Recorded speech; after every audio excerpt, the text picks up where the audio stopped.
बिस्मिल्लाहिर्रहमानिर्रहीम। अस्सलाम वालेकुम नाज़रीन, आप देख रहे हैं R.Q क्रिएशंस और मैं हूं आपका होस्ट राहो क़य्यूम सईद। नाज़रीन, चेयरमैन PTI इमरान खान ने कहा है कि अवाम को इस्लामाबाद में जमा करेंगे। अगर पकड़ दकड़ की गई तो ये अदलिया के लिए चैलेंज होगा। ये बात उन्होंने प्रेस कॉन्फ्रेंस करते हुए कही। तफसीलात के लिए आपको बताता चलूँ कि चेयरमैन पाकिस्तान तहरीक इंसाफ और साबिक वज़ीर आज़म इमरान खान ने कहा कि हम मई के आखिर में अवाम को इस्लामाबाद में जमा करेंगे। अगर पकड़ दकड़ की गई तो ये अदलिया के लिए चैलेंज होगा। इस्लामाबाद में प्रेस कॉन्फ्रेंस करते हुए साबिक वज़ीर आज़म ने कहा कि पुरअमन एहतजाज करना हमारा हक है। हमारी 26 साल की सियासत देख लें, हमने कभी तसादुम नहीं किया, ना अवाम को इंतशार का कहा है। अवाम को इस्लामाबाद में जमा करेंगे।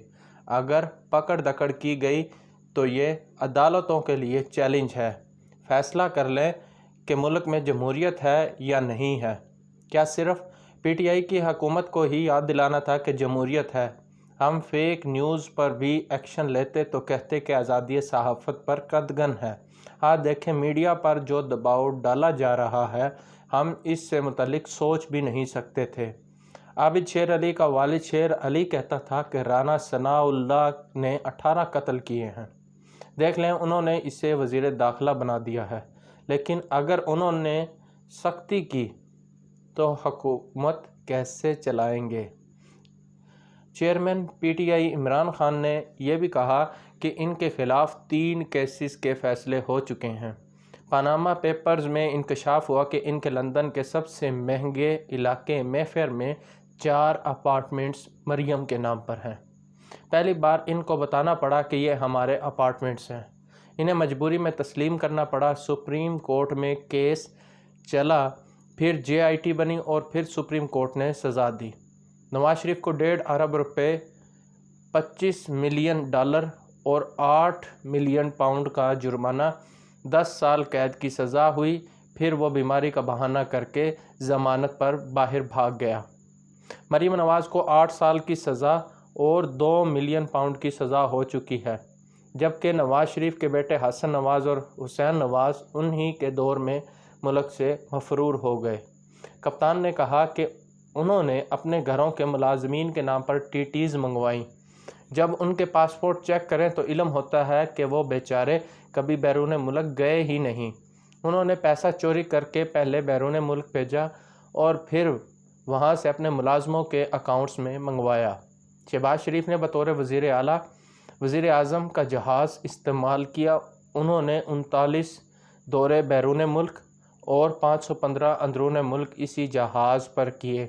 इस तरह कौमी ख़जाने को 42 करोड़ रुपए का नुकसान पहुँचा। ये सीधा सीधा नैब केस है।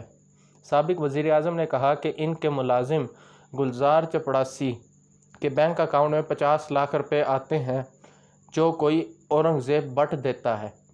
इसके बाद औरंगज़ेब भट्ट चेयरमैन ब्यूटिफिकेशन गुजरात बना दिया जाता है और DC TMO इसके नीचे रख दिए जाते हैं ताकि वो अपना पैसा पूरा कर सकें। एहसन इकबाल के भाई को कवानीन में नरमी करके हार्टिकल्चर का कॉन्ट्रैक्ट दिया जाता है। वो 4.5 करोड़ रुपए के पौधे बेचता है। ये भी नैब केस है। जब नवाज शरीफ 2013 में इक़्तिदार में आता है तो लाहौर का मास्टर प्लान तब्दील कर दिया जाता है। फौरी तौर पर मरीम नवाज़ 80 करोड़ रुपए की ज़मीन रायवंड के करीब ख़रीद कर बराह रास्त फ़ायदा उठा लेती हैं। चौधरी शुगर मिल्स में मरीम नवाज़ 12 मिलियन शेयर्स खरीदती हैं, जिसके लिए वो 99 करोड़ रुपए देती है, मगर इस 99 करोड़ की कोई सोर्स ऑफ इनकम नहीं बताई जाती। इमरान खान का मज़ीद कहना था कि ये करप्शन केसेस ख़त्म करवा कर चोरी का बाज़ार शुरू करेंगे। ये सारे केसेस उनके दौर के हैं। हमारे दौर में बनाया गया FIA का मकसूद चपड़ासी वाला केस मजबूत तरीन केस है, लेकिन हमारा इंसाफ का निज़ाम ऐसा है कि तारीख पे तारीख दे दी जाती है। कभी बेंच टूट जाता है, नैब में जाना हो तो जलसा कर दिया जाता है। एवं फील के सिवा किसी केस को इख्तिताम तक नहीं पहुंचाया गया। साबिक वज़ीर आज़म का कहना था कि इस्लामाबाद की जो कॉल दी है वो तारीख की सबसे बड़ी अवामी मूवमेंट होगी। عوام اس طرح کبھی گھروں سے نہیں نکلی ہوگی جس طرح اب نکلے گی۔ میں چاہوں تو آج بھی عوام کو نکال سکتا ہوں، لیکن چاہتا ہوں کہ ان کی ٹریننگ ہو۔ رہی بات انتقامی کارروائیوں کی، تو یہ عوام کو اور جوش دیں گی۔ شریفوں نے ساری زندگی انتقامی کارروائی کی، یہ ان کے ڈی این اے میں ہے۔ انہوں نے جب نجم سیٹھی کو بند کر کے ڈنڈے مارے، آج ہماری آزاد عدلیہ بیٹھی ہے، ایسی آزاد عدلیہ کبھی نہیں تھی۔ پختونخوا میں 9 سال ہو گئے ہم نے ایک جھوٹا کیس نہیں کیا، لیکن انہوں نے آتے ہی ہمارے خلاف جھوٹے کیسز بنائے جن کے ثبوت بھی نہیں ہیں۔ میں پوچھنا چاہتا ہوں کہ FIR کیسے درج ہو سکتی ہے، مجھے سمجھ نہیں آتی۔ انتخابات سے متعلق الیکشن کمیشن کی تیاریوں اور نئی حلقہ بندیوں سے متعلق سوال کے جواب میں سابق وزیر اعظم عمران خان کا کہنا تھا کہ آئین الیکشن کمیشن کو کہتا ہے کہ 90 دن میں الیکشن کرانے کی تیاری ہونی چاہیے۔ یہ اگر 90 دن میں الیکشن نہیں کرا سکتے تو ان کے خلاف ایکشن ہونا چاہیے۔ اس چیف الیکشن کمیشنر پر ہمیں کوئی اعتماد نہیں، اس نے ہر موقع پر ہمیں نقصان پہنچایا۔ عدالتوں کو اسی وقت اسے برطرف کر دینا چاہیے تھا جب اس نے کہا کہ ہم تو کئی مہینے تک الیکشن نہیں کرا سکتے۔ وقت گزر جاتا ہے، 70 کی دہائی میں وقت اور تھا، یہ سوشل میڈیا کا ٹائم ہے۔ پہلے کبھی بھی ایک خبر اتنی تیزی سے نہیں پھیلی جتنی آج پھیلتی ہے۔ آج 2-3 گھنٹے میں ساری دنیا میں بات پھیل جاتی ہے۔ آج جس کے پاس موبائل فون ہے اس کی آواز ہے۔ اگر کوئی عوامی رائے کو کنٹرول کرنے کی سوچ رہا ہے تو وہ پرانے دور میں رہ رہا ہے۔